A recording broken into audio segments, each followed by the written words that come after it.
이사야 63장의 말씀을 우리 함께 봅니다. 살아가다 보면 시험의 때가 찾아옵니다. 야고보서 1장에 보면 시험을 당하거든 온전히 기쁘게 여기라라고 말씀합니다. 근데 그게 참 쉽지 않은 일이죠. 힘든 것은 힘든 것이죠. 세상 속에서 어려움을 당하면 우리가 얼마나 세상 앞에 또 연약한 존재인가라는 것을 보게 됩니다. 어떻게 하면 그 상황 속에서 시험과 어려움들을 벗어날 수 있을까요? 당연히 시험의 문제거리, 어렵게 하는 문제거리가 사라지면 될 것입니다. 하지만 성경은 이를 좀 다르게 이야기합니다. 시험을 당할 때 주의 말씀이 우리에게 주는 답은 기도하라입니다.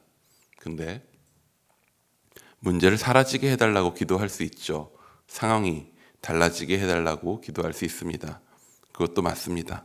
성경은 문제 해결을 위한 기도를 틀리다 하지 않습니다. 하지만 궁극적으로 성경이 우리에게 기도하도록 하는 내용은 조금은 다릅니다. 우리가 어제 보았던 이사야 62장까지 우리는 이스라엘의 꿈같은 미래를 보았습니다. 하나님께서 왕이 되셔서 다스리시는 그의 백성이 회복되고 온전케 되는 그러한 비전을 보았습니다. 물론 이사야가 본 미래의 성취는 지금 오늘 살아가는 우리 가운데 성취되어 있습니다. 예수 그리스도로 인해 우리는 거룩한 백성이 되었습니다. 아직 모든 것이 완성되진 않았지만 우리는 이미 우리 하나님께서 우리를 향한 구원을 이루셨음을 믿습니다. 그리고 완성될 것을 믿습니다. 그런데 우리는 우리의 믿음과는 또 다른 현실을 마주하면서 살아갑니다.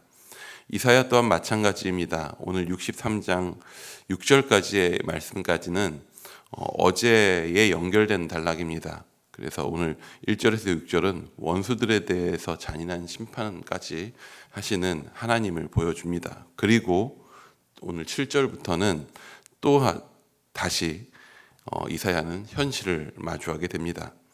이사야는 하나님이 이루실 놀라운 비전들을 보았고 선포했습니다. 근데 오늘 다시 마주하게 되는 현실은 어떻습니까? 여호와께서는 이스라엘 집에 큰 은총을 베푸셨고 자기 백성 삼으셨고 그들의 모든 날에 자비를 베푸셨지만 이스라엘은 지금 어떤 모습이라고 합니까? 우리 10절 말씀 한번 같이 읽어봅니다.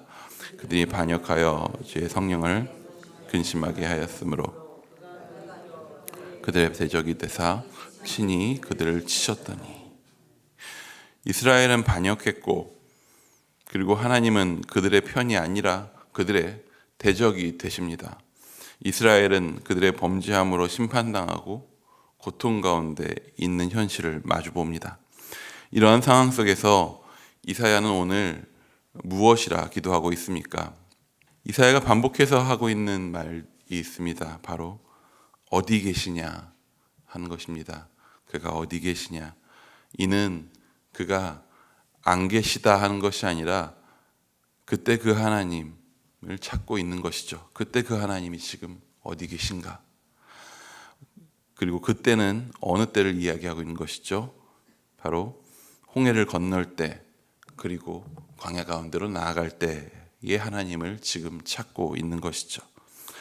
광야는 시험의 장소였습니다.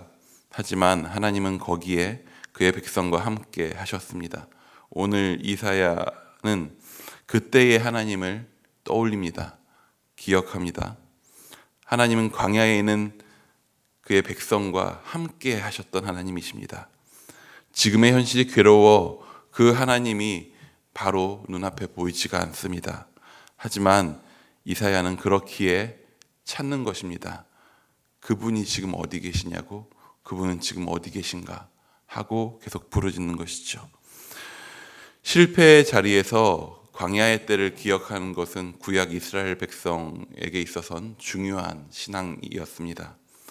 어떤 문제를 해결해달라는 기도보다, 상황을 바꿔달라는 기도보다, 광야가 아니게 해달라는 그런 기도보다 더 중요한 것은 광야에 함께 하셨던 하나님을 찾게 해달라는 기도입니다. 사람이 모든 것을 포기하고 자살하게 되는 이유에 대해서 들었던 적이 있습니다. 사람은 힘들어서 자살하는 것이 아니라고 합니다. 그렇게 따지면 목숨이 위협받는 전쟁의 때가 가장 위험하죠. 가장 힘들 수 있죠. 근데 보통 전쟁 때는 다들 어떻게든 살아남으려고 합니다. 사람이 스스로 죽는 이유는 사랑을 잃어서라고 합니다. 정확히는 사랑받음보다도 사랑할 존재를 잃어버려서, 내가 누군가를 사랑할 존재가 다 사라져버려서. 사람이 사랑에 빠지면 어떻습니까? 아무리 바쁘고 아무리 할 일이 많고 삶이 힘들어도 어떻게든 사랑하는 이를 만나려고 합니다. 삶이 아무리 고뇌 보여도 활력이 생겨납니다. 챙기려고 하고 무엇이라도 해주려고 합니다. 스스로 죽는 이들은 사랑을 잃어서, 심지어는 자기 자신조차 사랑하지 못하고 챙기지 못하는 상태가 되는 것이죠. 그렇기에 우리는 우리의 시험과 고난의 자리에서 사랑을 찾아야 합니다. 그리고 우리의 참된 사랑은 사랑 대신 하나님으로부터 말미암습니다. 그래서 우리는 고난 가운데, 이기기 힘든 아픔 가운데 있을 때에 무엇을 기도해야 하냐 하면요, 누구를 찾아야 하냐 하면 우리는 십자가에 달리신 예수를 찾아야 합니다. 그의 징계받음이 우리의 평화가 되었고 그의 채찍에 맞음이 우리의 나음이 되었습니다. 십자가는 우리를 향한 하나님의 사랑이 완전하게 확증적으로 드러난 곳입니다. 고난 가운데 있거든, 이기기 힘든 시험 가운데 있거든 우리가 십자가의 예수를 바라보기 원합니다.